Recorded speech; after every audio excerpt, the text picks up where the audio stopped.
Hello, adventurer. It's good to see you. You have made it to the morning grind. Welcome, welcome. It's the live stream at the beginning of the Geekverse, where we talk about all types of topics in geekdom, gaming, and fantasy, with an emphasis on being constructive and creating the things that we want to exist in the world. It's all on the grind, Sizemore. Can't be too fine, can't be too coarse. That's exactly right. There are a lot of adventures to be had today. Dungeons to explore and monsters to slay, and who knows what a random encounter might send our way. That's why we have to prepare, so settle in now for the morning grind with your favorite beverage in hand. Tea? Or maybe something a little stronger. I've got a few bottles of the old Wynyard left. Whatever you want. Pull up a chair. Dude. If you're feeling fancy, how about a cappuccino? Or a frappuccino? Or how about an espresso? Just tea, thank you. Sounds good to me, Gandalf. Whatever you want. I'm just glad you're here. Everyone is welcome. You can just watch if you want. You don't have to worship anything you don't want to worship. Thank you, Mike. But be forewarned. Sometimes we get really strange characters around here. Wait, what's that you say? Why can't you come and be a part of the stream? My wife would disown me. Oh no, I bet she'll be fine with it. Come on in. Am I scared for my safety? No. What are we supposed to do? Everybody do the secret handshake.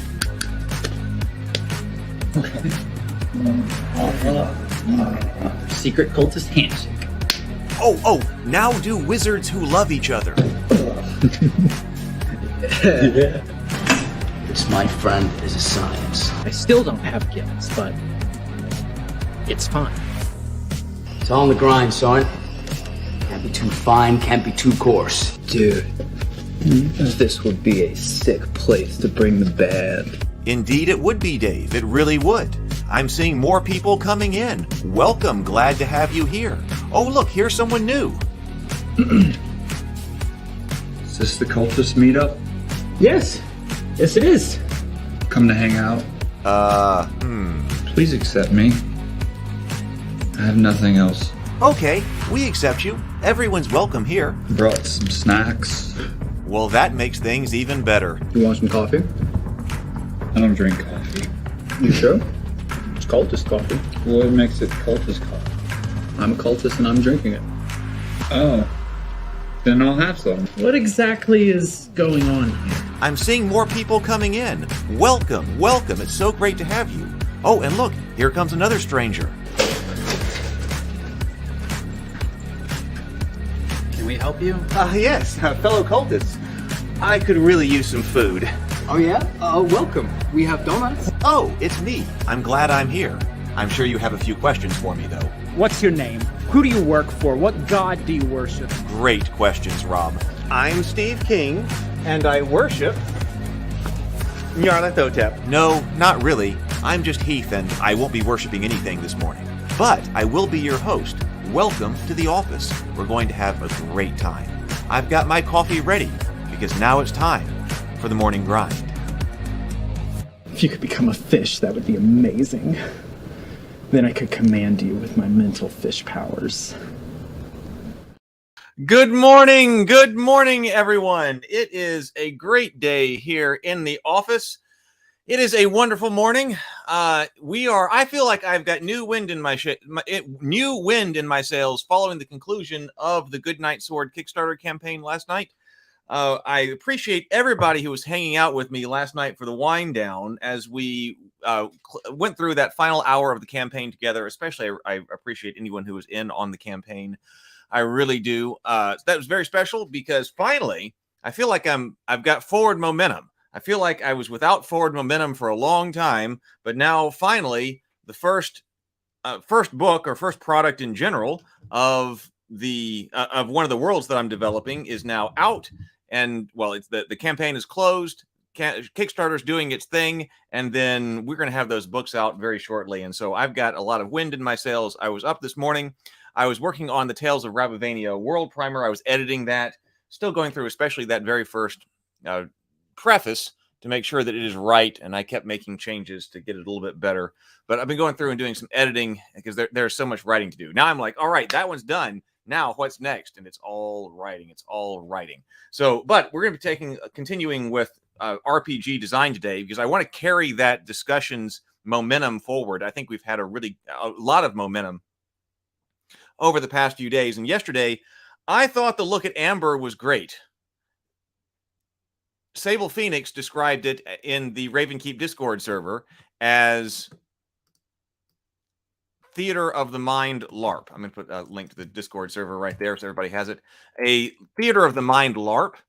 And that is kind of basically what it was. I wish we had thought of saying that yesterday, but it was very interesting because it's completely randomless.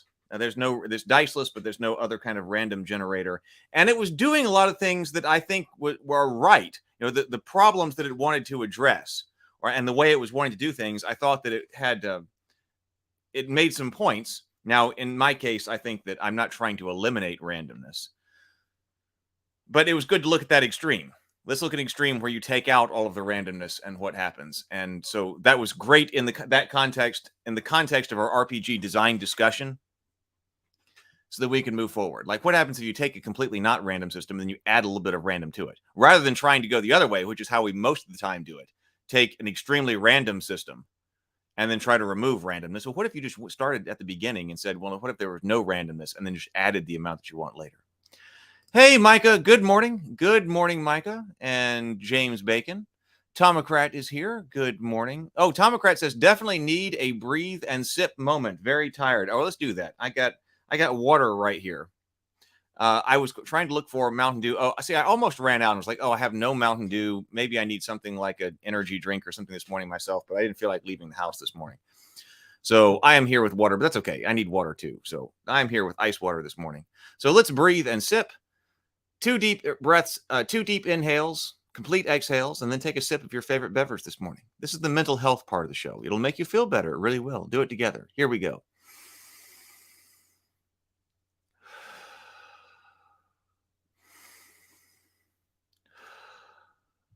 And sip.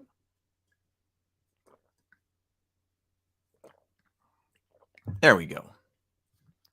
Good morning, Mike. Sable Phoenix says, please accept me. I have nothing else. We accept you, Sable. We accept you. Good morning, D. Jadavan. I remember. Good morning, D. I think he meant Mind's Theater Eye specifically, the World of Darkness LARP rules. Okay. Could be.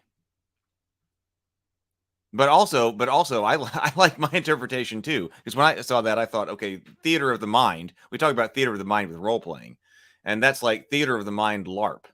So, but maybe it was. I didn't actually. Oh, I've never done World of Darkness. I meant theater of the mind is in you're physically sitting around the table, but the LARPing is going on in your mind as you share descriptions.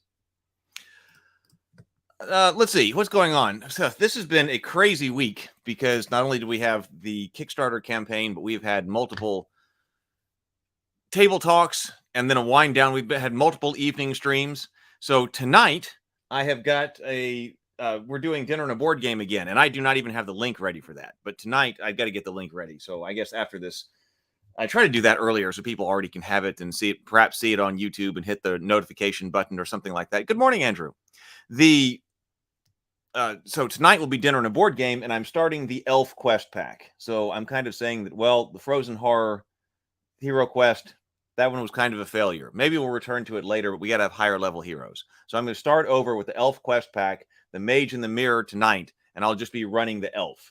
So I'm planning on starting that at 6 o'clock p.m. Central Time. That way I'm not potentially running so late. But 6 o'clock p.m. Central Time, I'm going to start Hero Quest, dinner and a board game, and I hope you all join me. It's a lot of fun. I'm going to have to clean off my desk here because I've got miniature painting stuff over here. So that's tonight. I don't have a link for that. But then tomorrow, we have the morning grind. Tomorrow is Saturday. But then also tomorrow we have the cult. Oh, that's the season 2. Uh-oh. Hang on. There's going to be a season 2 watch party. Here's a season 1 watch party. We have the Cultist season 1 watch party. Live in 31 hours. Tomorrow at 5 o'clock p.m. I suppose that's in my time zone. 5 o'clock p.m. Central RM, who you often see in the chat here as Positive Fandom. She was in the chat last night. So, and she also interviewed me, was that 2 weeks ago, on her channel? So she is hosting a live watch party of The Cultists, Season 1, tomorrow at 5 o'clock p.m. Now, it looks like she is simultaneously broadcasting this on her channel, which is Positive Fandom. So I went ahead and grabbed the link to her channel because I think I put out the link to the Burnett Network. Now, the Burnett, so it's going out on the Burnett Network. So it's kind of hosted by the Burnett Network, which is a nice 60,000 subscribers on that channel. So she's hosting it for that channel, but I believe she's simultaneously streaming to her own channel as well. So let me give you the link to her channel so you can be in either place. Positive Fandom, The Cultists, Season 1 Watch Party. There's the link. So that way, that also takes you to her channel, the Positive Fandom channel. So if you would click that, she's an ally, like I say, in our effort to be a constructive force in the Geekverse. So if you click that, click subscribe, but then also notification, and then you'll be there for the watch party. So the watch party, I will be there, as you can see.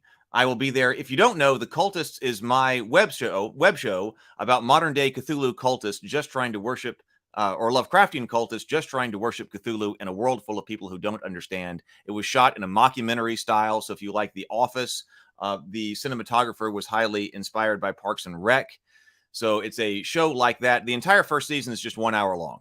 But we'll do a watch party. We'll have commentary, whatever. I was the producer of the show, and I was the co-writer of the show as well. As creator, co-writer, and producer, so I'll be able to provide commentary from that perspective. And The Cultist Season 1 is on YouTube. It's on YouTube. But if you haven't seen it yet, and you're going to be around tomorrow in 31 hours, you can watch it live with us. You can watch it live with us and watch the entire thing. Watch the entire thing and also get commentary. I would love to have you hanging out with us.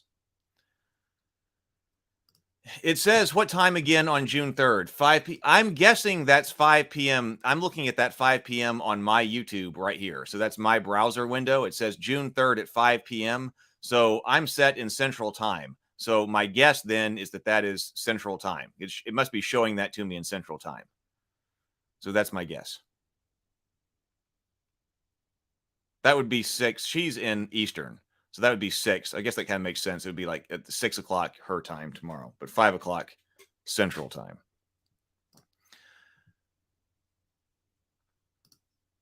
Yes, absolutely. She did. All right, so that's going on Saturday, and then probably on Sunday we'll have a morning grind again, as always. But then it's been a long time as well since I have done a Crafter's Corner. And I completed these bowmen last night to sort of wind down. After the wind down, I was working on some bowmen, and I really like how these guys came out. So I've been trying to create an army for Kings of War. So I finished these bowmen, and I really like the way this unit of bowmen look. And so now I have moved on to these knights over here, and I'm trying to get a Kings of War army painted up so that my brother's on vacation. By the time he comes back, I wanted to have a Kings of War, 500-point Kings of War army ready. So on Sunday night, we might do some Crafter's Corner, and what we do is we take a look at one of the shows that we have watched or shot. Typically, we've been reviewing one of the tabletop table talks or something like that. So we will do that on Sunday and watch a show while we work on miniatures. So I'm thinking about doing that on Sunday. I haven't got the link up for that as well. Thank you, Micah. Well, there's always the replay. There's always the replay if you want to join on later. The other thing, there's only one other bit of news. Then let's move on to RPG design. But I was asked yesterday, which I had been thinking about. Interestingly, I was asked yesterday about would I do some type of course or lesson or something like that on crowdfunding and the business side of, it could be the business side of basically any kind of physical product, but specifically, of course, my experience has been in tabletop game design and publishing, bringing out over 300 different products, primarily through crowdfunding, almost all of them through crowdfunding, really almost all of them through crowdfunding. And would I do that? And I do like teaching, and I thought about that, and I do have material on that. And so I am thinking about a return to that because I know that we have creative people or trying to come up with a new way to do that that makes sense, because I know that we have creative people here who are creating their own games and creating their own stuff. And I do like teaching, and I probably have some information that people that I wish I had known, basically, before I had started out. You know, my brother and I decided to tackle War of Kings. It seems like a long time ago now. Tackle War of Kings, decide to design a major board game, then do overseas manufacturing and shipping and the crowdfunding campaign and all of that and all 9 yards. And it's certainly we learned a lot of lessons while I was doing that. So I got that request, and I think that could be a good idea because I do like to talk about the productivity side of things. But what we may need to do is we just need to come up with a different group of people or subset of our group here who's interested in the publishing side of things, the creating side of things, the making and marketing side of things, and then do some type of web seminar or a workshop or something on the web. So I'm going to think about that. Because I think I have knowledge that I would like that people will find value in, and I would like to pass that on. I just have to figure out the best format. I've never really found out the best format for that. So I'm still thinking about that. I'll let you know. Might try to do that reasonably soon, but I'm thinking about the right format for that. So that'll be fun. If you're interested in that, we will be doing that. All right, let me stop the screen and let's go over here to the Faded Edge primer so we can talk about and we can finally talk about a core action resolution mechanic. You know, it's funny you say, Micah, they look pretty good. Thank you. My brother and I have been trying to not be perfectionists with this because, you know, last time when we were kids and we were painting up armies, they just took forever. But so these are some of my favorite miniatures that I painted up. But he and I have started saying, like when we were working last time, like working together at the same table, we'd be like, how do these miniatures look? And then we would slide them to the other side of the table because that's where they're going to be seen. You're going to be looking at them from across a table. So rather than how does this miniature look? Oh, let me see. Let me get my magnifying lens. Oh, whoa, this is so good. Or maybe, oh, this isn't so good. I don't know. There's some overpaint in some areas. This doesn't really look good. Well, if you just set the miniature down and put it on the other side of the table, oh, well, then it looks pretty good.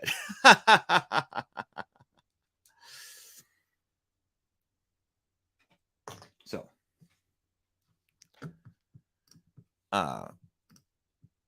we're not being perfectionists with our painting. Let's bring up the World Primer. Is this the World Primer? No, Faded Edge Rules Primer. Here we go.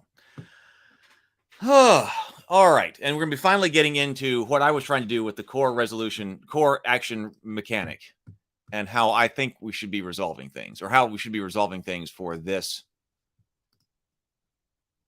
system here. Okay. And I also we'll take a look at some things if we need to in any dice, because I have some dice scripts up as well.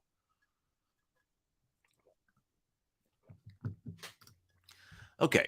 I did add something. I added something to our list. I was trying to type up and clean up our list of kinds of things that Faded Edge is supposed to do. And I realized there was another thing that it needs to do that I didn't have on the list last time. So I'm adding this in. I want to allow actions, and especially, this is like some actions. Allow some actions, but I'm especially thinking about things like downtime activity to be resolved away from the table without game master oversight. So this means probably that there are things that you need to be able to resolve without rolling dice.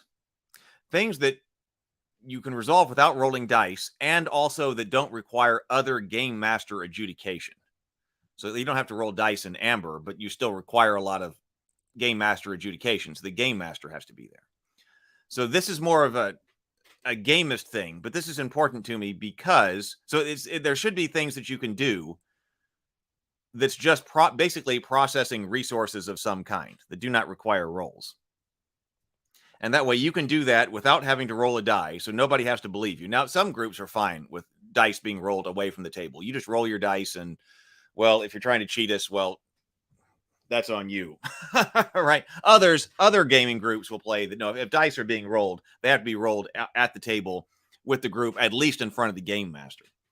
So different groups play different ways there. But if you don't actually have to roll dice, if it doesn't require game master adjudication, and you don't have to roll dice,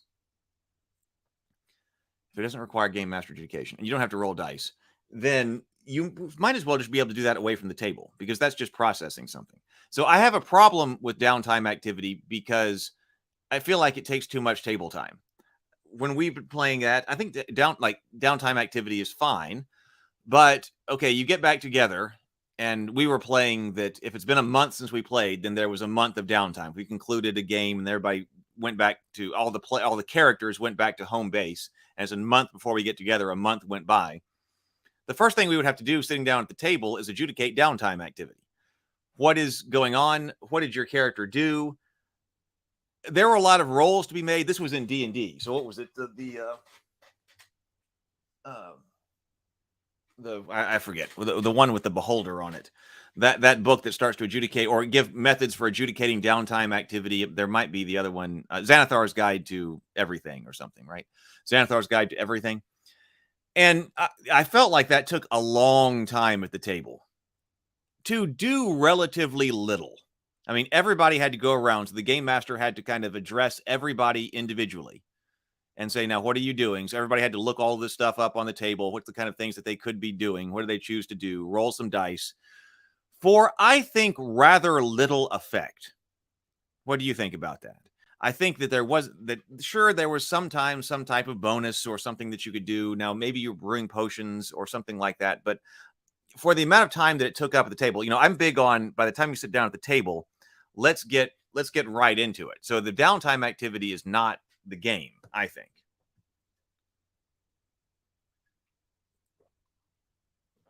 Good morning, Zero the Blade. And good morning, Neutromancer. So let's take an example of brewing a potion or trying to create some herbal remedy or something like that. What type of ingredients need to go into doing that activity? It's probably some type of components. Oh, I've got 1 unit of this. I got 2 units of that. Here's my recipe. I need 1 unit of that and 2 units of this other thing. So perfect. I've got that. I need a skill of at least whatever in order to create this particular potion, because it's either really easy or it's more difficult or it's of a moderate difficulty. You know, some kind of skill level. And then you need some amount of time. So if you've got, for instance, maybe the time is in units of days, or it takes 4 days to brew this potion, and I've got 5 days worth of downtime. So I've got all the ingredients, I've got the time, and I've got the necessary skill level. No die roll required. I brew the potion over those 4 days. So you can just do that at the table. And if somebody needs to check you, you're just like, oh yeah, because I had this and this and this when I started, and now I turned those things into this potion. So you're basically converting things in by resource. You're converting resources into other resources. The skill level, that's where less randomness comes in. And in this case, no randomness, because if skill level, like in Dungeons and Dragons, is a +2 or a +3, and you got to roll to make the potion, then you got to roll to do that in front of the game master. But if the skill level, if you understand what type of skill level you have, and people did mention something like taking 10. Taking 10 has other problems, but taking 10 definitely does help. Like if you say that, okay, during downtime, just take 10. So if you got a +3 skill, you got a skill of 13, check the recipes to see what you can make with a skill level of 13 or less. And if you've got the necessary components and you've got the necessary time, then you can just do it. And have all that ready. You can do that away at the table, or everybody can do that before the game starts, because it doesn't require game master adjudication. That's my thinking there.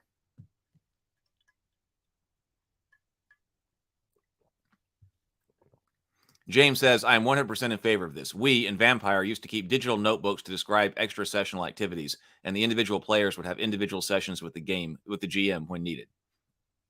Vladimir says, yeah, D&D is too slow for the fun I get. Especially downtime could be fun, but I should be like almost no calculation or rolling.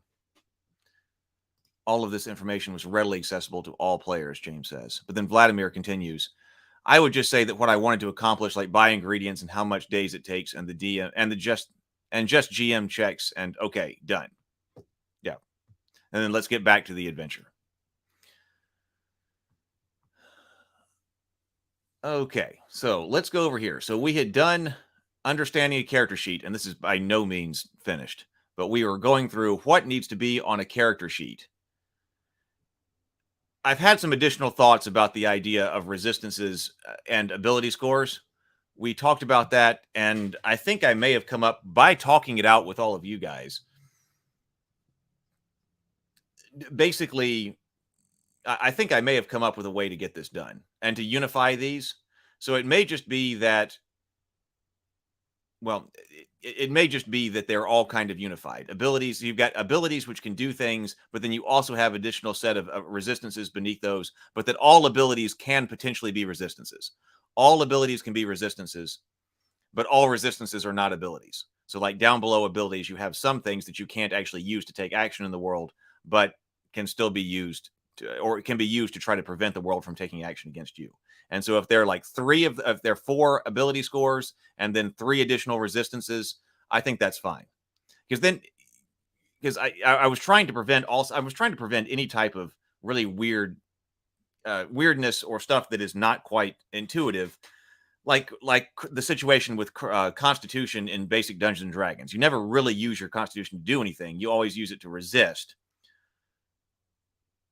And some other things you often use to do things and resist, and some things you just use it to do things with. Like mostly charisma, well, I guess maybe there might be some charisma saves, but they're kind of all muddled together. But I think that I think I can make that work. I think I can have some abilities and just say that all abilities can also be resistances if appropriate. Some resistances, you also have resistances which are not used as abilities. And that also allows you to, if you're entering a magic system, you may have a different statistic because this is a toolkit for creating it. If you're creating a magic system, I said, if you have a magic system and you can use magic or psionics or the force or something else, then you'll have additional ability scores to represent those methods of influencing the world. So if you have an additional method of influencing the world, such as using the force, that's an additional attribute. That's an additional ability that you have. And you may or may not, depending on the game world, have an associated resistance. And we said that depends on whether or not, if you're good at magic, if you're also good at resisting magic, or if you're bad at magic because you happen to be very magic resistant. That depends on the world. That completely depends on the world and the magic system. So I will leave that to individual worlds and magic systems. Hey, Vision, welcome.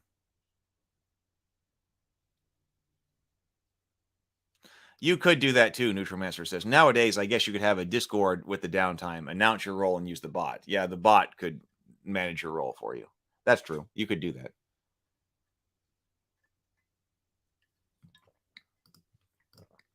So I think through our discussion, I came up with that. Okay. So now, what is the action overview? So this is getting to it because people were saying, now, what is it after all of this that we have learned about what we might be doing in order to create an action system? And we'll take a look at how we're going to resolve it too. And I've got a piece of paper sitting over here on the desk so we can diagram this out. Oh, okay. So actually, let's start with this. So I did go over here. Actually, I had something to say about that. Because here, before we get into the action scores, because actually this is something I was actually thinking about the other day. And I meant to bring up when it was brought up before.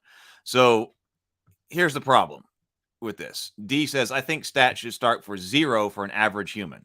And that certainly does seem to make a lot of sense, especially if you were playing like a D&D or OSR style game, or especially like the 5th edition D&D, where the actual scores, the actual ability scores don't matter very much. They're kind of a vestige of earlier days, because now we get the ability score and then we turn that score into a modifier, and that modifier is what's used almost all the time.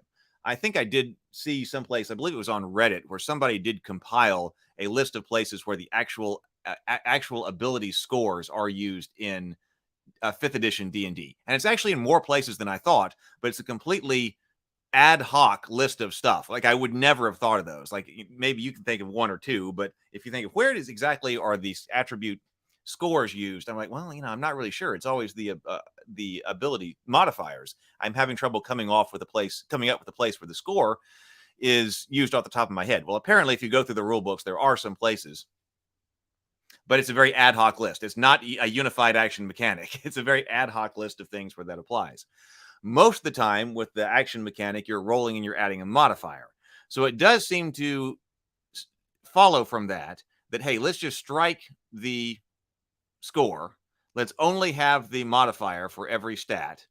And then if the modifier is positive for good and negative for bad, that sets 0 at human average. I think so. That seems right. Or that seems one way to do it. But what you have to consider is, what is your random modifier? What is the range of your random modifier, which is your die roll or a card draw, whatever, but the range of possible randomness versus the range of your modifier? Because we said that's what is controlling whether or not this is a random game or not a random game. So if you say, hey, a human is strength or dexterity +0, by default, the average human is +0 for dexterity. Okay. What random generator are you going to be using? Are you going to be using a D20 like you are in 5e? Well, if you're using 5e and you're saying that a average human has a dex of 0, and then you're saying like a moderately hard dex roll of 15, or even an easy check, was that 10 or something like that, that the human is going to fail 50% of the time. The average human is going to fail. So you could do it that way. You could have 0 for an average, but then I think that would only work if you're trying to reduce randomness, as I am. If you reduced the random number generator, the range of the random number generator, like if you said, because I don't think that should, for instance, you also have to scale your DCs with this, obviously, too. But it's very easy if you've got a +0 and you're saying, hey, normal is +0, and then you're rolling this random element, and then you're comparing it to this DC, and you're like, man, I'm failing. Well, I'm failing a lot. And we also said that if you're rolling, well, actually, it doesn't matter what kind of die you're rolling. Let's go to D20 again. If you're rolling a D20 and you are trying to accomplish a DC 15 check, but it's also any DC, like any arbitrary DC that you've got, and you are the average human and you have a stat of +0, what percentage of the time is the success or failure of your roll or of that action in the hands of the dice? And it's 100% of the time. 100% of the time, if you have a +0, your fate is in the hands of the dice. And I think average humans are more competent than that. I don't think that our fate, whenever we try to accomplish some type of action, is always in the hands of random elements of the universe. So if you have a +1, that's saying that only 5% of the time, rolling a D20 for any arbitrary DC, your skill is going to be making a difference. And that also doesn't change. Let's say that if you say, hey, let's use D6, and you got to roll a 4 or better to succeed, you're the average human, you've got a +0. What percentage of the time is your action the success or failure of your action going to be determined by the dice? It's still 100%. So I'm trying to make sure that even in average situations, that for average humans, they're governed by their own skill set more than randomness most of the time, or perhaps a great majority of the time. So how do you do that?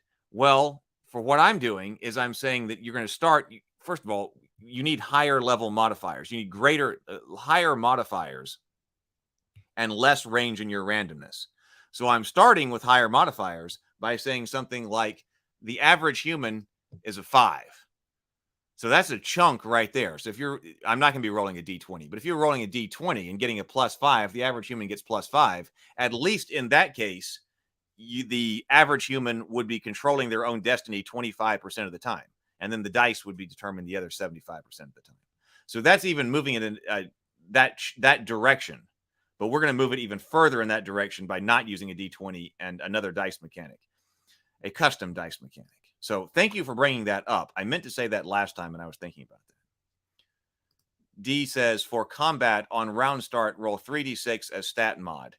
Add this to one roll on your turn.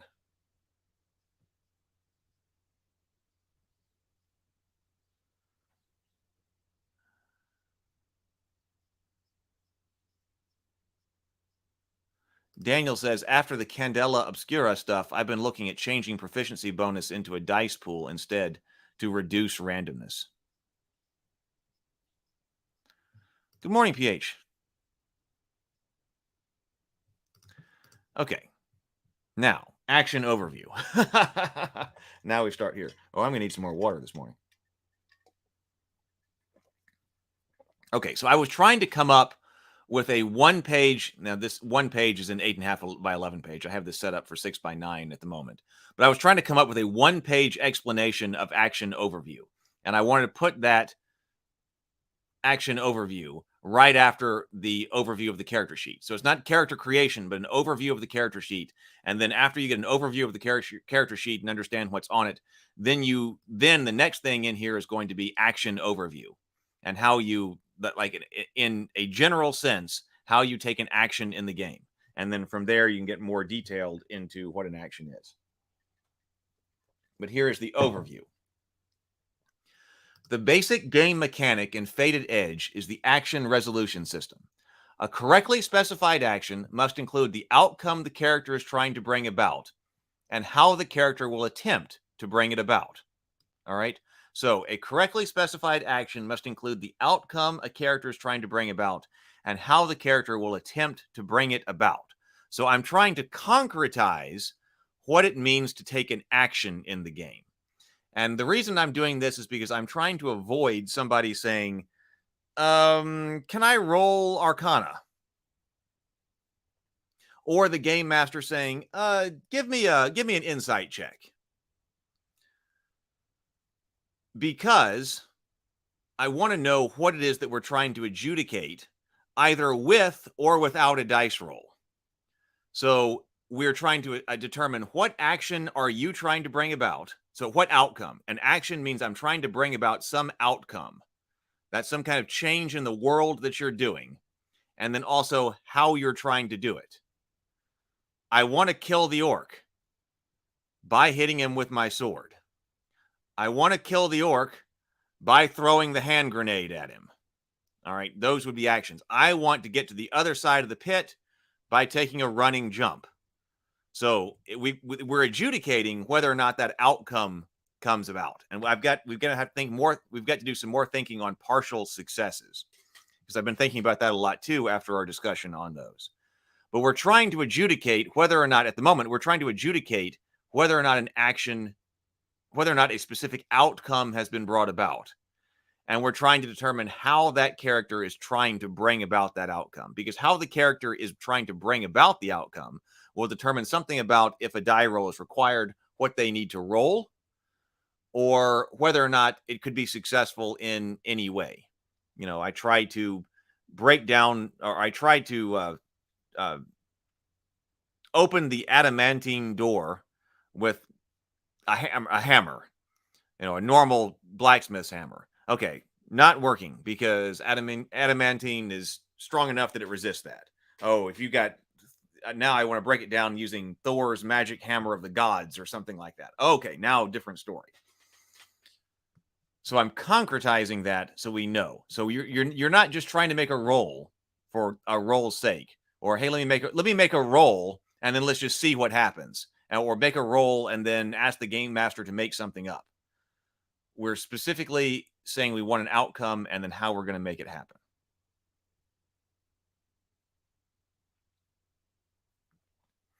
Neutromancer says you can also just have lower DC. 5e has a really bad DC table where 10 is considered easy and 15 is considered medium.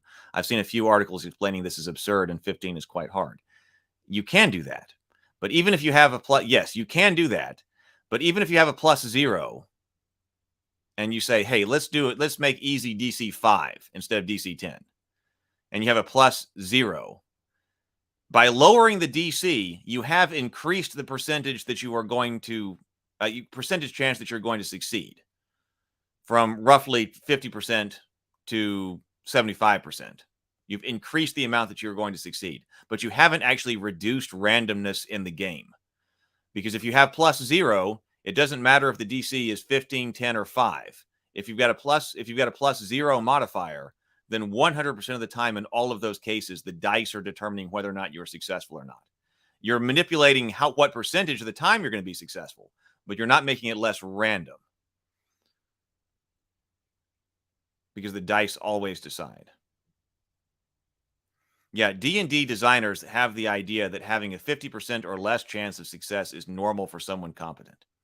And that bothers me about D&D, because you can say I'm supposed to be good at this and I keep missing. I keep not being able to do it. Sometimes just because of bad dice rolls.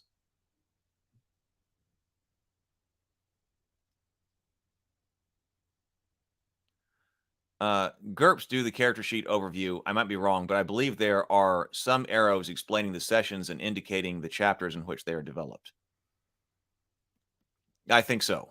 But I think an overview of the character sheet. So if you have got a pre-generated character in front of you, because you're trying to get started. Okay, what's on this sheet? That's good.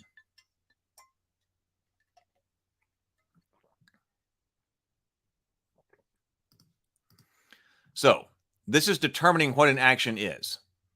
To resolve the action, use the following procedure.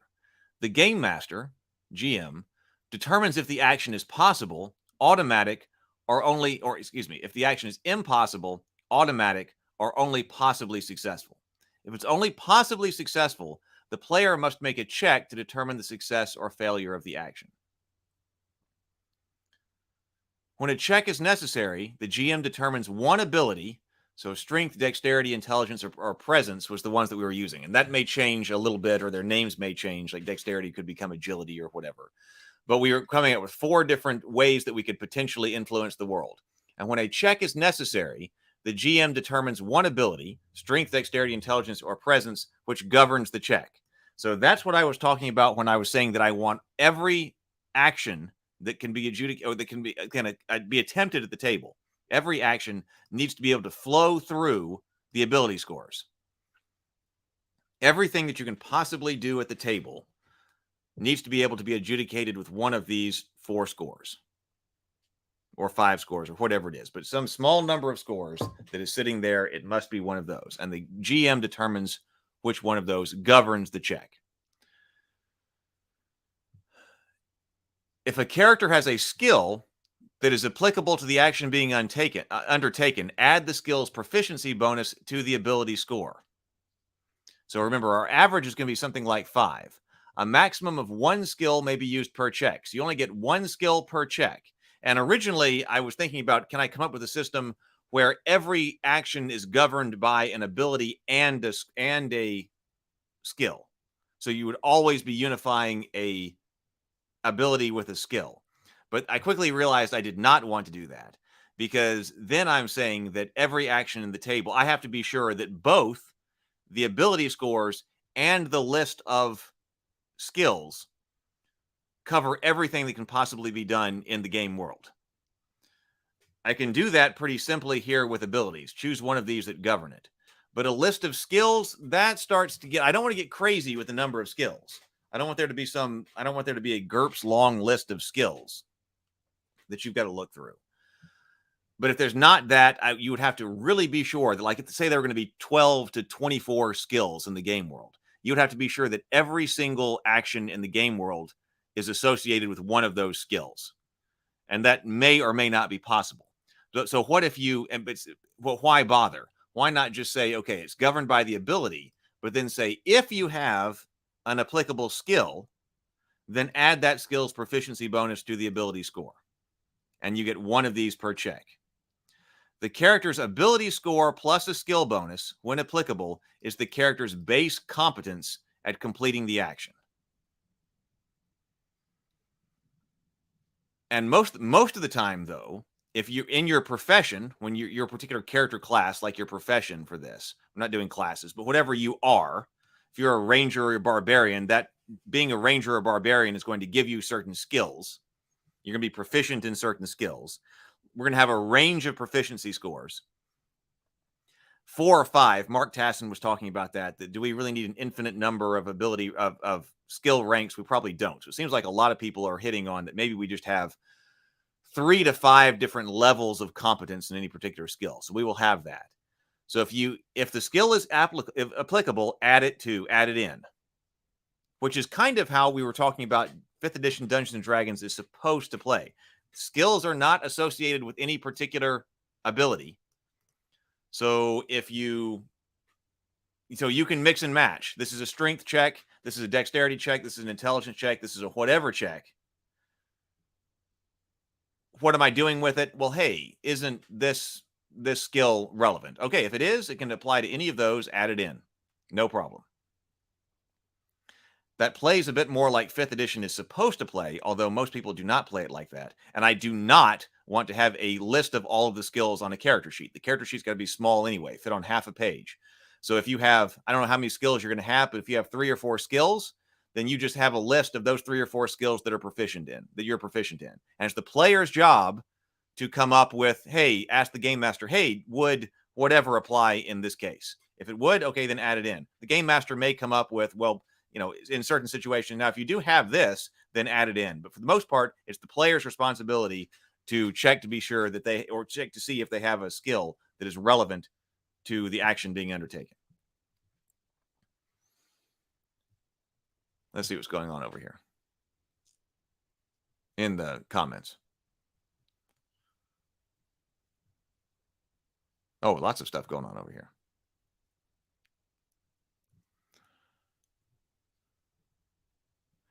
The dice either decide or not. How do you make it a roll where the dice doesn't decide? Meta currency? If you're referring to what's over here, I was thinking about this, and I was thinking about, this has been a little while since I've read this, but we're going to have a check here. But just because it's a check doesn't necessarily mean you have to roll a die. So you can make a check to determine the success or failure of the action, but you may not necessarily have a random component to that check. That's what I'm thinking right here. Maybe the terminology is still up for grabs. Maybe check needs to change, because check to some people might imply rolling a die. But here, I'm not necessarily saying that it's going to require rolling a die. Some checks will require rolling a die.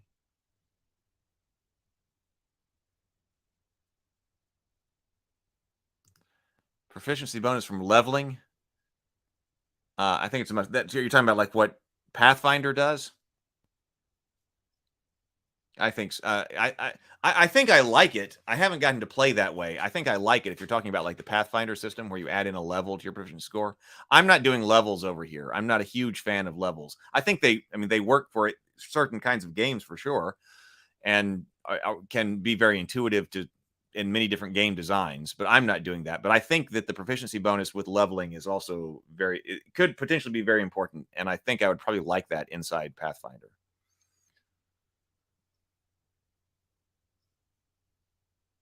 Oh, pink noise came up. Hey, Engelstein and I talked about that. He was talking about pink noise.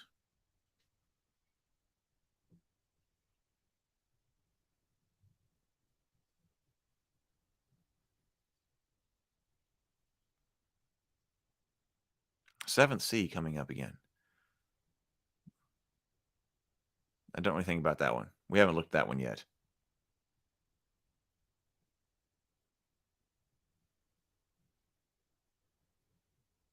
Yeah, my parameter to success versus skill is how often does a surgeon fail?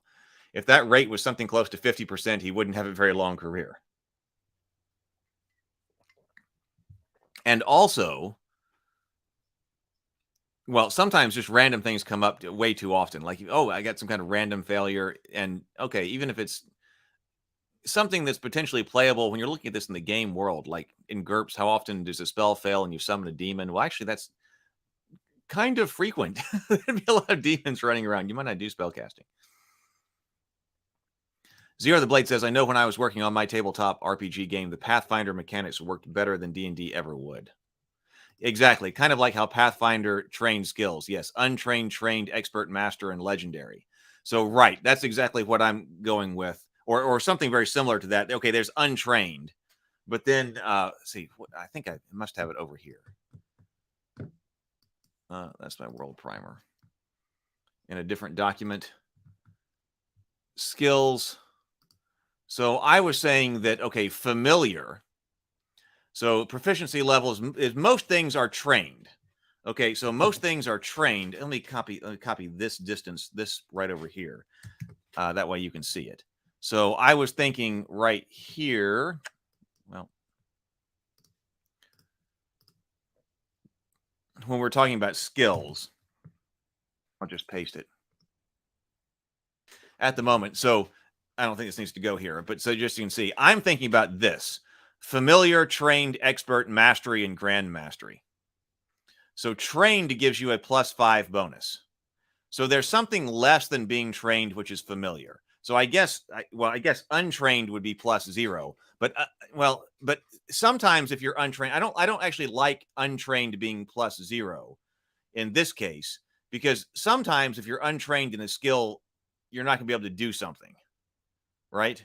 Now this game is sending everything through your ability scores, but if you require some type of special training to do something, being untrained doesn't give you a 0. It might mean that you can't do it.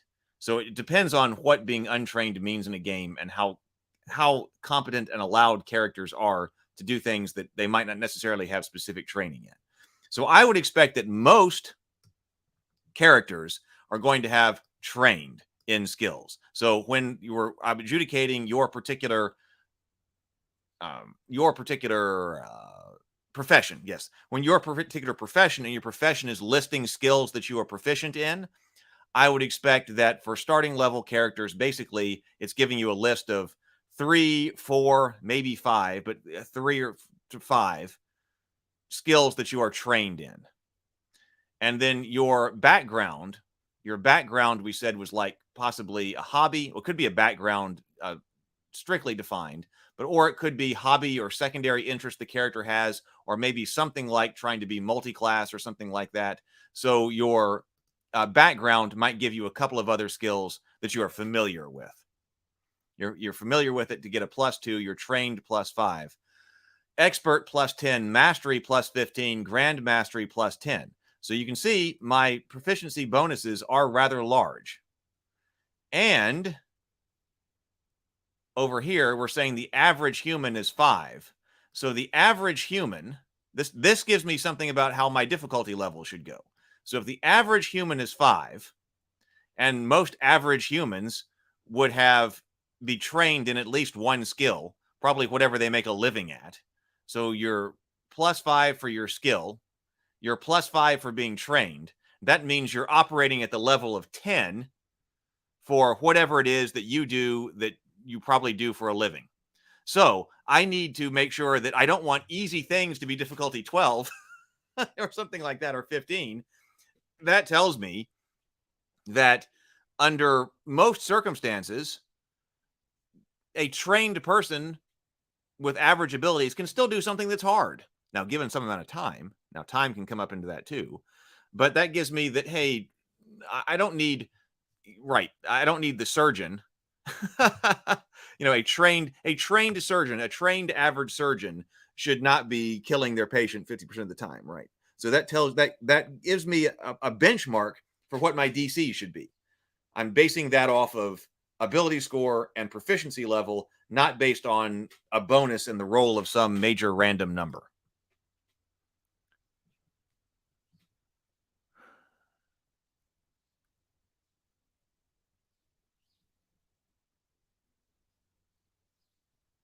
I prefer check to test. I don't know why they decided to change that terminology in D&D. Oh, they decided to change that in D&D 6e? Oh, I didn't know that.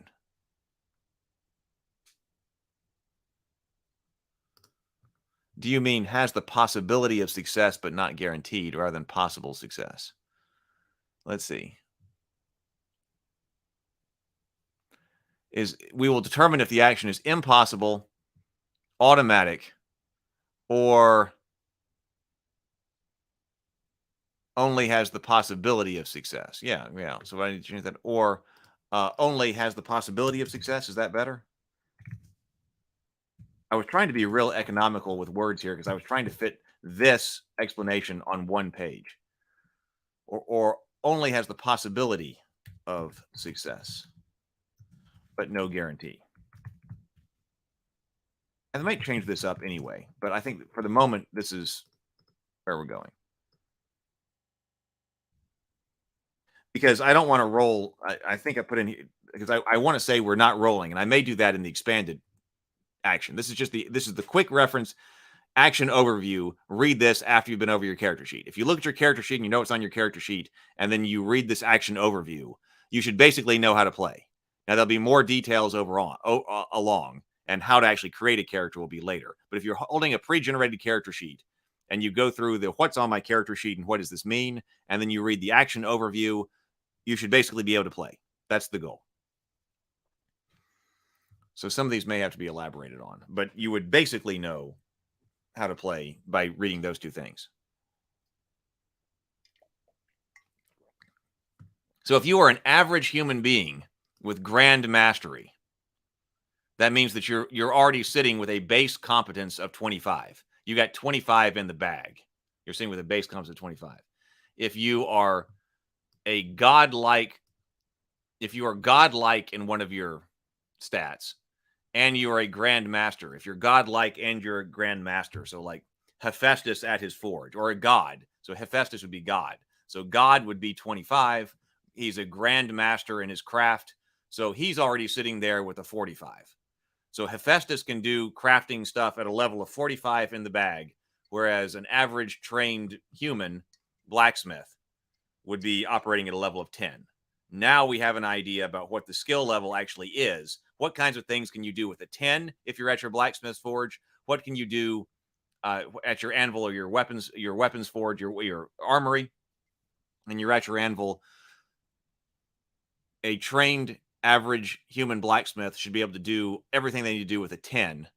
And that's going to allow Hephaestus with his 45 to be doing a whole lot more stuff. That's when you're like forging Zeus's thunderbolts. You want to forge Zeus's thunderbolts, and then you look, hey, I'm just an average guy with trained in blacksmithing. Well, you're not going to be pulling Zeus's thunderbolts out of your armory.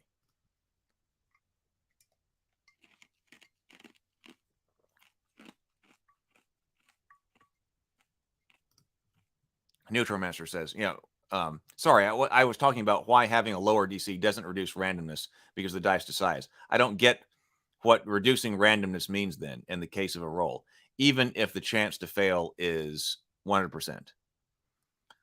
I was talking about why having a lower DC doesn't reduce randomness because the dice decide. I don't get what reducing randomness means then. Okay, wait, here we go. Neutromaster says, in my head, saying that you start with a +5 to roll versus a DC of 10 or have no bonus, the dice decides. But if the DC is 5, it's mathematically identical.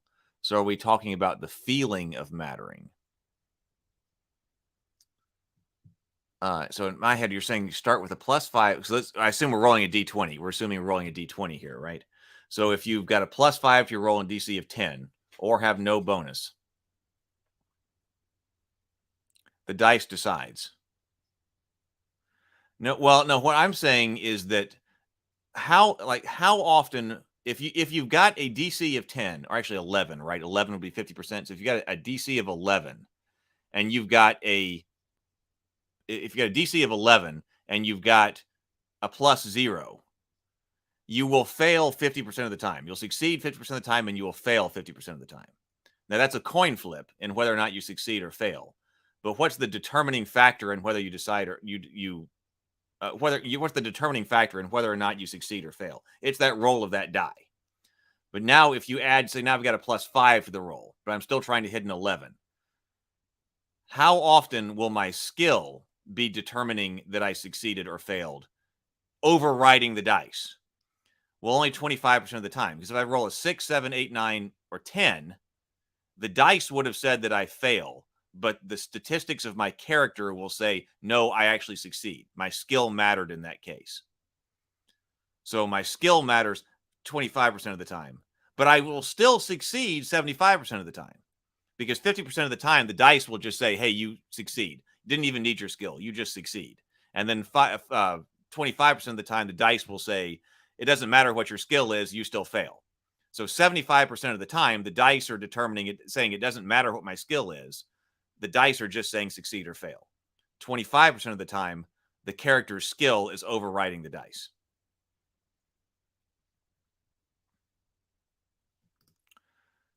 If that makes sense. That may not make sense.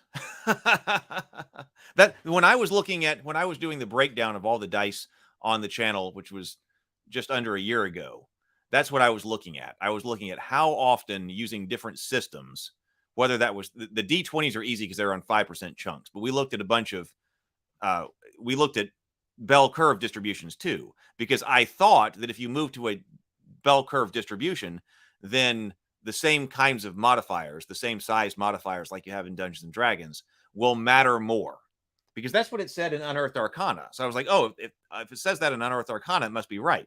That if you move to a bell curve system, then you should increase the importance of the character's skill. And that is a little bit true. It's more complicated because your pluses and minuses start to take on different percentage values because you're operating along a curve. That's why I don't use that as an example when I'm talking off the top of my head. And I had to create tables on the other YouTube videos. If you look up the DICE YouTube videos and, on the channel, you can see it. Because the bell curve alters the probability depending on where you are on the curve. But it helped. It helped. You know, if you're wondering what percentage of the time is my skill the decisive factor in succeeding a DC 15 check if I'm rolling a D20 versus a 3D6, it's more with the 3D6, but not a lot more. I was expecting a much more dramatic effect, and there just really isn't one. Sable Phoenix says, why not have different ratings of skills, general skills and specialty skills? General skills are things you can attempt even if untrained. Specialty skills if you've had training. Specialty, if you haven't had training, you can't attempt with any reasonable hope of success. Say, for example, pounding dents out of a piece of armor to render it use again versus forging a piece of armor. Or something like skydiving or scuba diving or something like that that requires some amount of training. So no, I do like that because I don't want to have a gigantic, massive list of skills. And I do think that even some skills need to be generalized in general by just saying, if you're an adventurer, here are some basic adventuring skills. And also, like, you're an adventurer, so you're taking basic adventuring equipment with you by default. You know, if you're an adventurer, you're supposed to be a competent individual anyway, so you have some knowledge of survival, and maybe you do have some knowledge of swimming, so you can at least make a roll.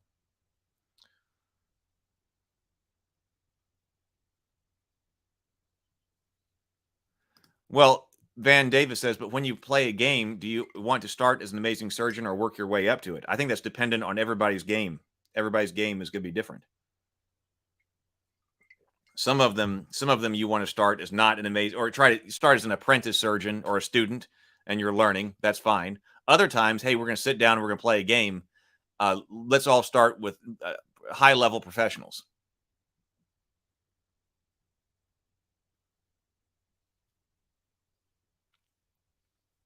Is the fun in starting out as an expert adventurer or beating the odds as a beginner? I think it's going to depend on everybody's table. Because I certainly think it could be fun to sit down and play Aragorn. You know, sometimes you're playing down you're sitting in the Lord of the Rings, and you're like, all right, let's play a Lord of the Rings game.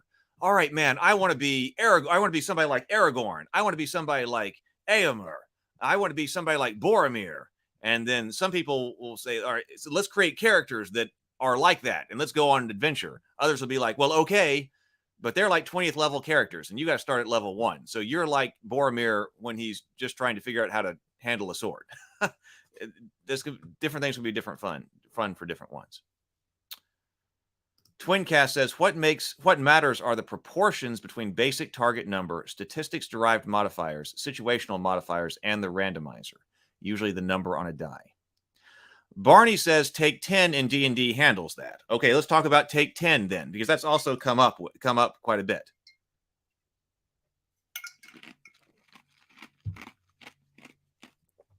Does taking 10 handle this problem?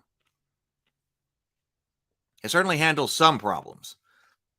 Now, I think there's a problem with the way that the game is couched. Because if it's saying, hey, this is a game about dice rolling. Like, for instance, like 3rd edition had take 10. But the game is set up as this is a game about dice rolling. So we should be rolling dice in order to determine whether or not you succeed or fail in actions. Okay, now we realize we've got a problem, which is the problem that we've been talking out quite a bit here. And that sometimes especially when you're not under pressure, you should be able to do certain tasks without having to roll a die on that and accomplish them. So rather than trying to, so the idea is that on a D20 the average is 10, except for, of course, you can roll anywhere you with equal probability anywhere along those D10 along that D20. Well, what if we just give somebody the average of 10, and then that way you say, well, the average human then, if they've got a +0 modifier to strength, they should be able to accomplish level 10 or DC 10 tasks without having to roll. But of course, as soon as they actually have to roll, they could be way down below or they could be way up high.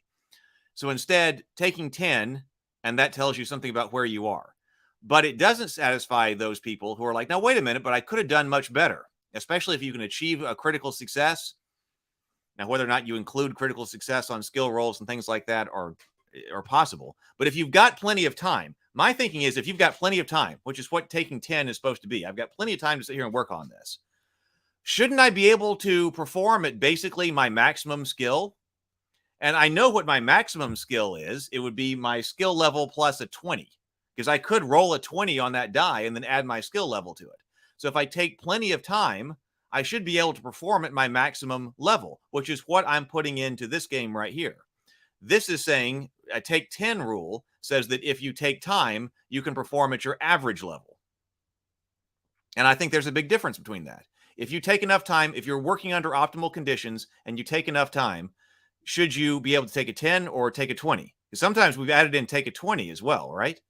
So take a 10 doesn't necessarily solve that problem, because some players will be like, wait a minute, I only have to take a 10? Take a 10? I could roll high enough at 20. I could roll a 20. I could roll higher than that. I got a 50% chance of rolling higher than that. So why would I take a 10 if you like dice rolling? Those are the people who are like, can I please take that shot with that longbow or the short bow at the dragon? Because I might go right through the eye. Can I roll for it? Can I roll for it? And then your answer is yes or no, depending on your particular play style. So yes, you can roll to maybe crit the dragon and kill it with your short bow, or you can't. Or if you're talking about taking 10, do I have to take 10 or can I roll for a 20? Now, or can I roll to see if I can get the 20? And I think that in taking 10, there's a certain amount of time you can guarantee a 10, a certain amount of time you can guarantee a 20, right? So guaranteeing the 20 is more what I would want to do, but you got to build the whole game around that.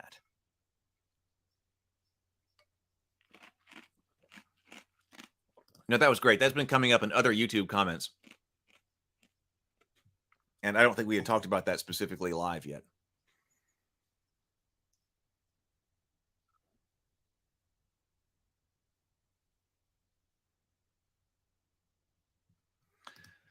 Twincast says, by the way, I'm very much on the side of 0 being an effectively absolute 0, not average human, partially because it opens up the range by not making humans the universal standard race.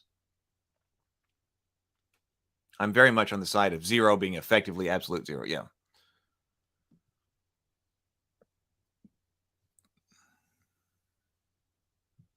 I said this because you make the example of having an average human start at +5 makes him matter more than the dice, but it doesn't versus an easier average DC.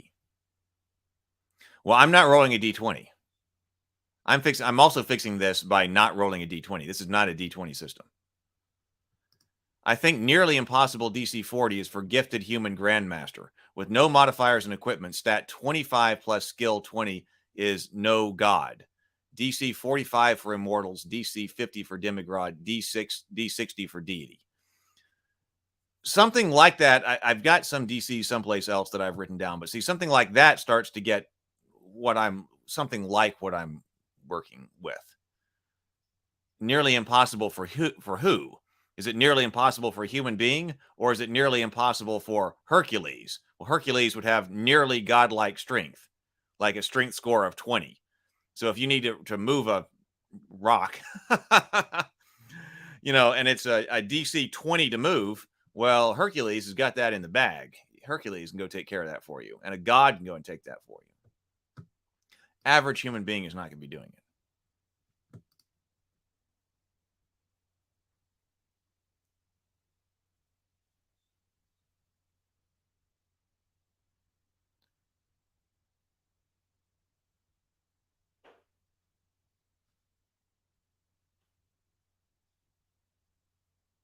Let's see. Lots of comments. I'm just scrolling down here because I want to make sure we finish this section. But let's see.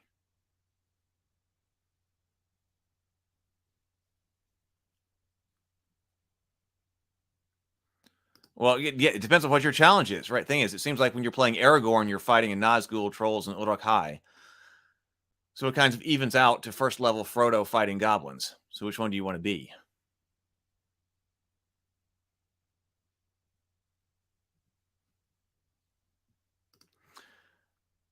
So, okay, so those are like our proficiency levels. So the GM determines the action's difficulty after that. Difficulties are associated with a target number called the target. The player must obtain on the check for the action to be successful. Static obstacles. Now this may change because we had a long discussion. This is before I had really taken a deep dive into the idea of resistances and active and passive defense. So this may change. This was a little bit earlier thinking on this. But static obstacles, such as a pit to be jumped or a wall to be climbed, have a set target depending on how great an obstacle it is intended to present. If the character's action, I say here, is directly opposed by another character, such as when trying to attack another person or get around them to move through a doorway, the action's target is determined by that character's resistance, related resistance score. That's what's going to give you a DC, your target. All right. Now, the game master determines if the action is being undertaken under pressure or not, right? I used to say in adventuring conditions, but actually people said I should use the term under pressure. And so I kind of think that's a good idea. So it's not adventuring conditions. The game master determines if the action is being undertaken in undertaken. Oh, so that was supposed to be in adventuring conditions, but undertaken under pressure or not. If not, add 5 to the character's base competence. If you are not under pressure and you can perform, and you've got all the time in the world to perform, this number will become the character's normal expected competence for completing the action. All right? So that tells you right there how good your character is. Ability score plus a skill modifier, if you've got one, if you're proficient in that, plus 5 if you are not under pressure. There's your normal expected competence, and that's what you would compare against a DC. If you got that and it's equal to that DC or higher, then you're going to be successful. But if you are under pressure, if the character is under pressure, the player will not automatically receive the additional 5. Instead, he or she must roll edge dice, generating a number between 0 and 5, and add the result to the base competence. This is why I call this fated edge, the edge system, because to me the fun part, the risky part, is figuring out when you are operating at the edge of your competence, when you are under pressure, because that's when we need to have some type of element here to determine, are you going to be able to operate at the level of your normal expected competence? Are you going to be able to operate at the level of your normal expected competence when you are in a situation in which you are under pressure? We know that when you're not under pressure and you have plenty of time, you operate at your normal expected competence. So, for instance, during downtime, and you're trying to brew a potion, so whatever your potion brewing score is, you should be able to brew potions that have a skill level or DC equal to or less than your normal expected competence. No die roll required because you got all the time you need. You're not under pressure. You're operating under downtime. You're trying to brew up a health potion. So you need this much time, that many ingredients, and a skill level of at least this. Boom, got it. If you are under pressure, we're going to not be automatically adding those 5. We're going to be rolling for it. Let's see what people are saying.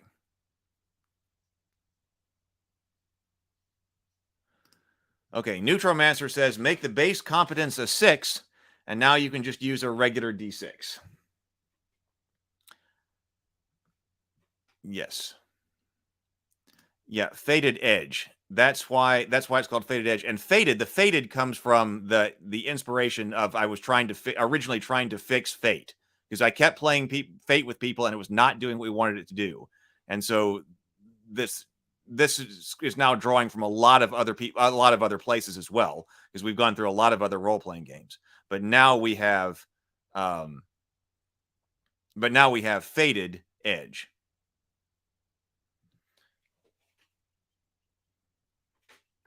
All right. Neutromancer says, I don't know yet what you roll for edge dice. Let's come over here. Let's bring up auxiliary camera.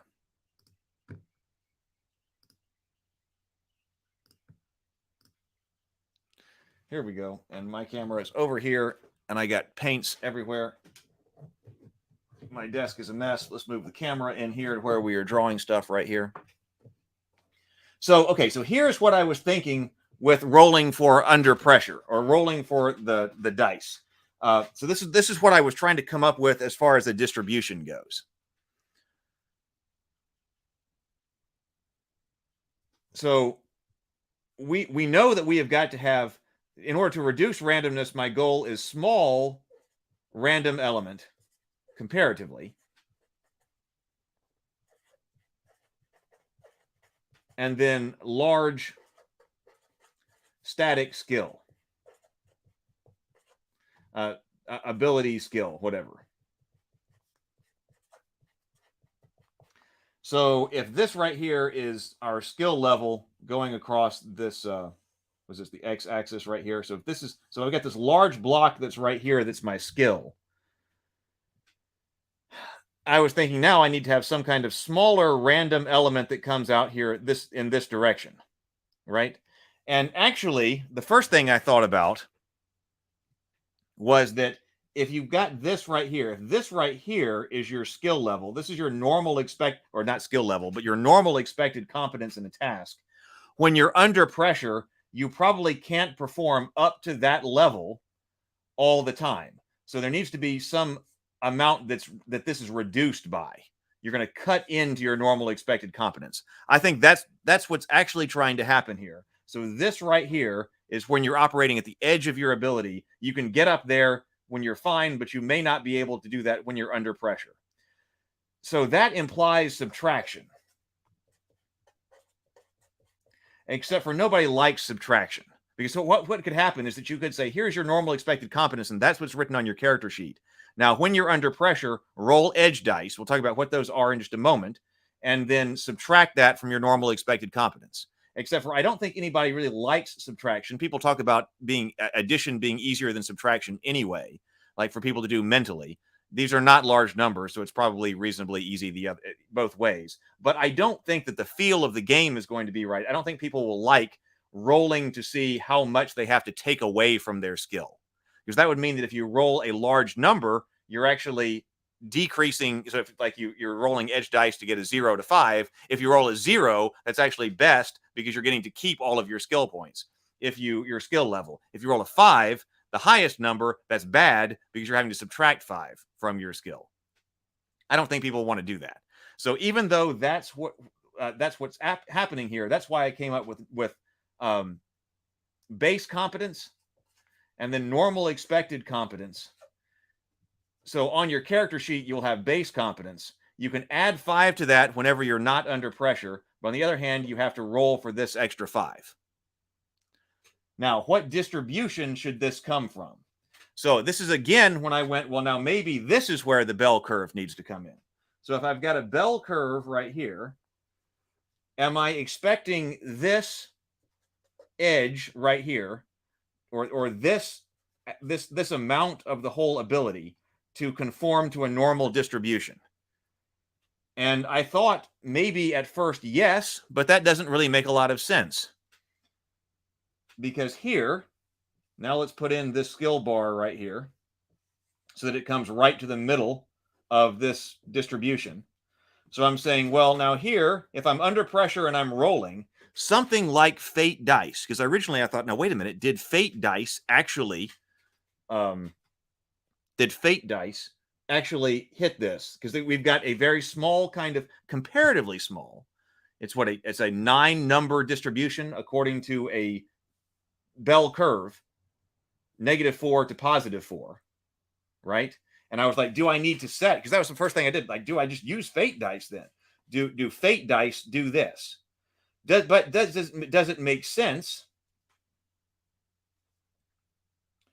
But does it make sense, like right here, that you could do better under pressure than you could when you have all the time in the world? It doesn't seem like it does to me. So, in fact, what I realized is I only need half of a bell distribution. All right. So if this is your base competence, how likely is it you're going to reach out to your normal expected? This edge right here needs to conform to a 1/2 of a normal distribution. How likely is it that you're going to be right here at your basic competence? Very likely. How likely is it that you're going to be able to reach up and touch your normal expected competence in an under pressure situation? Unlikely. So I need a 1/2 of a bell curve. I need these edge dice to generate 1/2 of a bell curve. And I was trying to figure out, is there any type of distribution that will allow me to do that?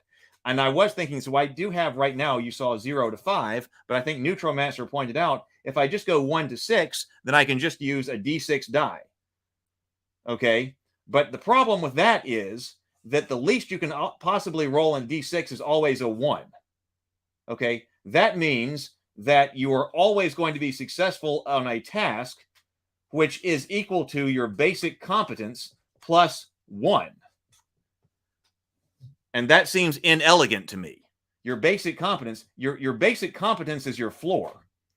Your normal expected competence is your height under non-adventuring, non-under pressure circumstances. So I don't want the roll to be higher than your basic competence. That's why it has to be a 0, because you may perform at your floor. Otherwise, your floor is +1. So you'd always look at your character sheet, because BC, basic competence, is going to be on your character sheet. And I don't want you to be in a situation where you just always know that it's BC. You can always accomplish tasks at BC +1. Well, it's not BC +1. You just need to be able to accomplish tasks at your BC. So so that die has to have a 0 on it in order to put you at your floor. And then also, because my skills and my abilities were also going up in ranks of 5, like blocks of 5, that also allows the random element to go up in a block of 5. How do you generate this curve? And then I'll look at comments. But how do you generate this curve? Well, let's go to any dice. It was actually easier than I thought. Let's see. Oh, stop screen sharing. Let me open up a new screen. You can't have more than one screen being shared. Whoop. So let's go over here. Let me grab my any dice script.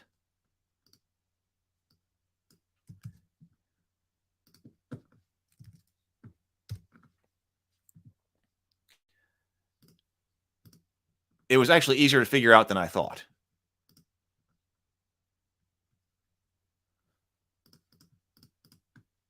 There. Look at this output right here. Now, this output is oriented the other way. But here I'm saying I can roll a 0 30% of the time. That means that 30% of the time in an under pressure situation, I'm going to be operating at my base competence. And only 2% of the time, almost 3% of the time, I'm going to be operating at my normal expected competence.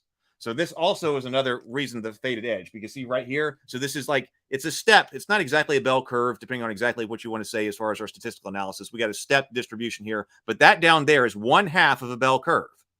So that means, that means if you took that, I don't have the camera up because I've got the other one. If you took your basic bar of basic competence and then you stack on the likelihood of it, of reaching out and touching your normal expected competence, you're generating those numbers according to this distribution. So you should know that in combat, in adventuring conditions, you're very likely to be operating around your basic competence. but at times you're going to be able to get up to your normal expected competence. So you've got 3 categories of DCs. You've got DCs that you've got in the bag.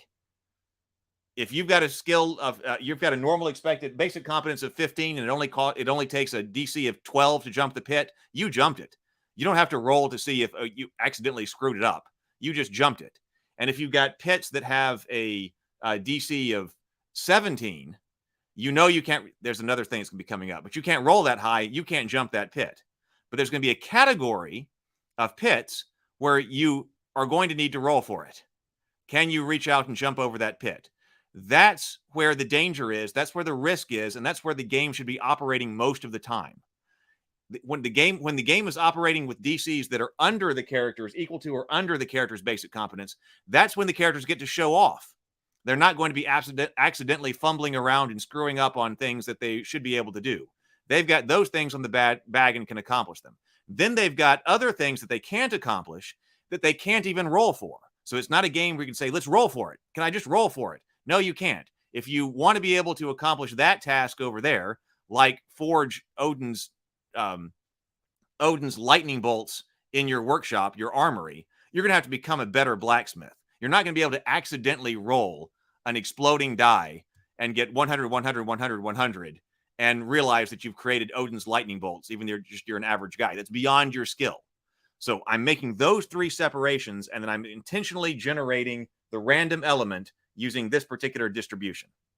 Now, you can use a D6 for this. Now, how do you actually do this?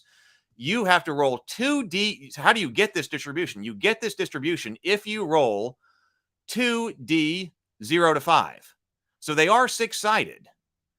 And you could make one of these by taking a marker, if you've got like a pip die that's a 6, and making that 6 into a 0. Then you've got 2 dice that generate a number between 0 and 5. And if you pick the lowest of those die, you always have to pick the lowest of those die, you get exactly this 1/2 a bell curve distribution that preserves your floor and also allows you to reach up and touch your high number.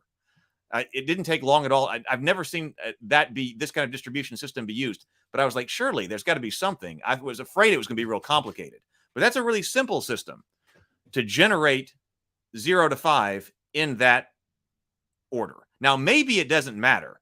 Maybe, you could just, if you just roll 1 die that is 0 to 5, then you would be equally likely to roll 0, 1, 2, 3, 4, 5. It would get rid of that bell curve distribution. But I think at the moment, as this is going, I like the idea that you're more likely to operate at your lower level, and it becomes increasingly unlikely that you're going to be operating at the higher levels. And if you want to modify that, how you're going to modify that is by changing something about the game, by making better decisions and bringing in modifiers, which we'll probably end up having to talk about next time. Let's go to the comments and see what people are saying.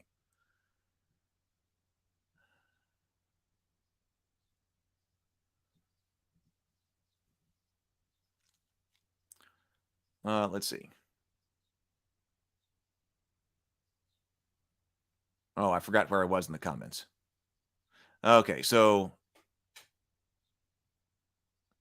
Nutramaster says make the base competence is 6, and now you can just use a regular D6, right? So you could do that, but but I used that, so I would not have base competence plus 1 as the floor. I just want the base competence to be the floor. Faded edge, that's really cool. And also, when I go over here, I'll extra camera. Also, when you're looking at this distribution, remove this. When you're looking here's that. So here is your basic expected competence right here. And then here is where you can get to with the maximum competence right here. That kind of looks like a sword blade laying on its side. So that's another reason that the edge comes in, because you are operating here on the edge of your competence.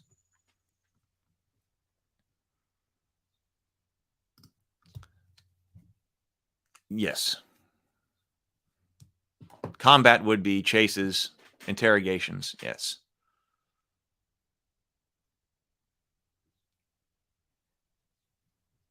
We need to look at Pathfinder 2 more.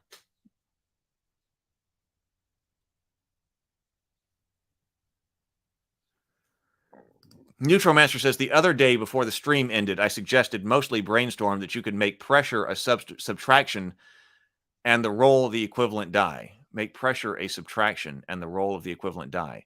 More stress, bigger die.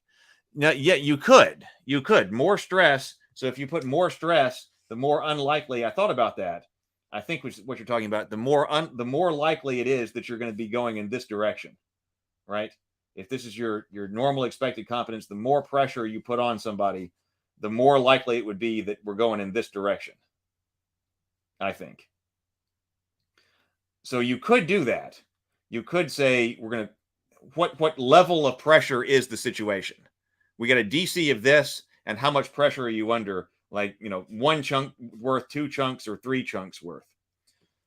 Again, then you're subtracting. I don't like subtracting, because I don't want people to feel like if they roll high, then, oh man, I rolled high. Now I'm taking something away. I want you to feel like if you're rolling high, you're adding something. You're reaching out. Sable Phoenix says, Heath, if you want to build that kind of resolution mechanic, then you could probably have a static DC for success for anything, and then have your increasing skill progressively crush that distance of your failure range, much like Call of Cthulhu does. I think you still need different DC levels, because, like, think about the blacksmith. Well, or that there should be easy blacksmithing tasks, moderate blacksmithing tasks, hard blacksmithing tasks, and the more skill that you've got. So eventually, you just need to say, now, easy skills I got in the bag. I don't have to roll for it anymore. I can just do the easy skills with the appropriate amount of time and resources.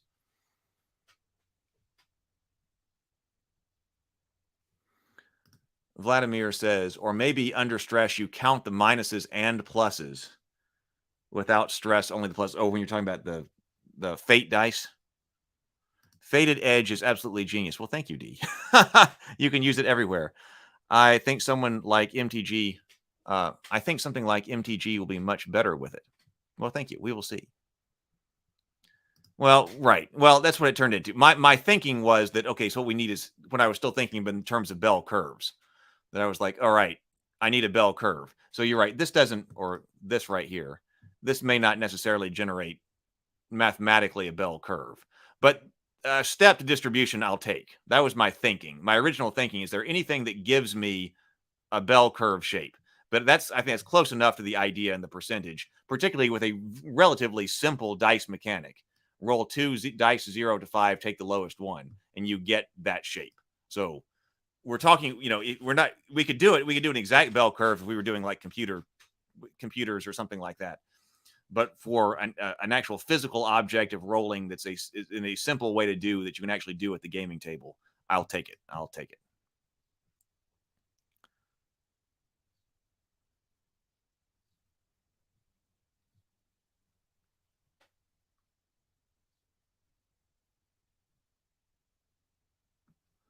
Will I use skill actions like in Pathfinder 2? I'm not sure.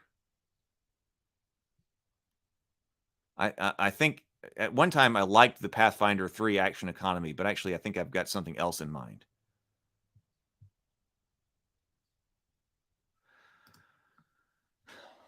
Well, so that's the basic idea. That's the basic idea I'm working with. Then we'll get into some modifiers, I guess, tomorrow. Because if you need to push your skill above what you can normally do, or if there are situations that are, instead of being stressful, that may shift this, because this does also in Amber. One of the things I didn't necessarily like about Amber yesterday was that you had relative rankings. It seemed difficult to know exactly how good you are, because you were ranked relative to everybody. So you knew relative to your cohort. So you knew who was actually the best fighter, who was the best best mentalist or whatever it was. But those were relative levels. That didn't tell me exactly how good you are. So I like concretizing that. So yes, once you have certain levels, like a nearly godlike blacksmithing task might be like the difficulty 50 or something like we were talking about, because then you would have godlike abilities and grand mastery. And so somebody like Hephaestus can go in and create that level of crafts. by not having it all be just relative. It allows you to do things like that and set up the world book by saying, well, yeah, you can forge swords and knives and daggers at this level, and then up here you're forging the lightning bolts of Zeus. And then you need to increase your scores, or you need to come up with situations where you have some kind of advantage that's going to make you be able to do things that you would ordinarily not be able to do. And that's when the player decision comes in. Because I was saying I was trying to make this not be as much about rolling dice, even though I want the random element. And we've got there are other things to add on top of it. This is the basic idea, though. This is how you basically get, if you're just trying to get to accomplish some kind of skill DC or something. Well, I forget where I was going with that. But this is the basic way. There are other things to add on to this. But I like the way this is going.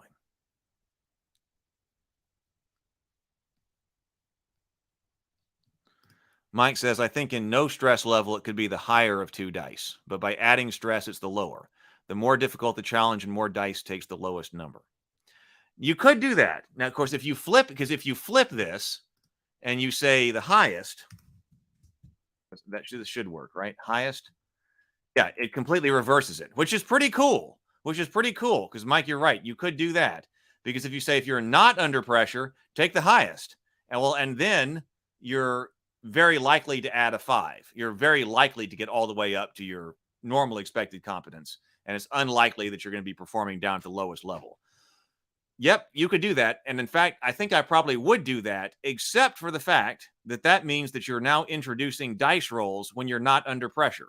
And this is one of the things that I was talking about, like during downtime. Downtime, you're not under pressure.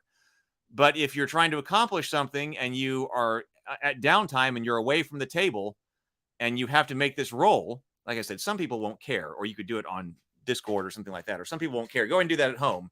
Other people will want that die roll to be monitored. So if I do something like that, then you're required to roll. And so I just said, if you're not under pressure, you're not under pressure. It's like, take the 20. Go ahead and take the 20. Don't worry about taking 10. Take the 20. That's a big swing. But hey, you're not under pressure. Go ahead and take the 5.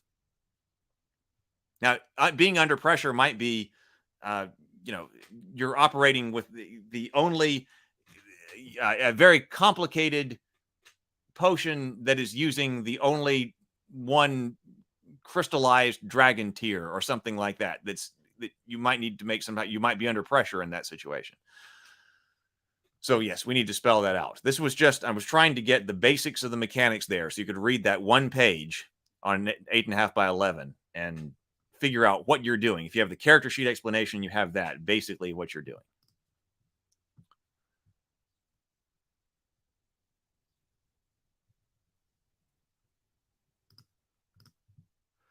All right.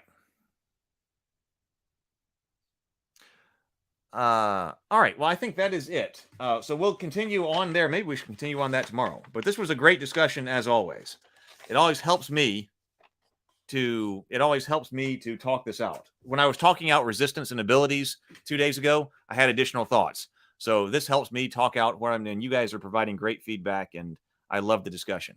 So that's what I'm thinking. We will see how it actually works and things like that. But that's what I'm thinking. So tonight, I got to go because I got things to do, and then I've got to set up for a Hero Quest stream tonight. So tonight, be on the lookout for a Hero Quest thumbnail to pop up. 6 o'clock p.m. tonight, we will do Hero Quest for dinner and a board game. We'll go to the Elf Quest pack. And then also, I'll put that out in the Raven Keep Discord server as well, about 15 minutes before I go live, like I always do. I'll put that out to make sure you know what's going on. And then we'll be back here for the morning grind tomorrow and the Cultist watch party tomorrow afternoon. So lots of stuff going on. This is a busy week. So everybody, be creative. Yes, please do. Smash the like button. Join us on the Discord server. Please do subscribe if you're not already here. Let me drop the link to the Discord server again if you're just coming in. So later, everybody, be creative, be productive, and grind on. I'll see you tomorrow.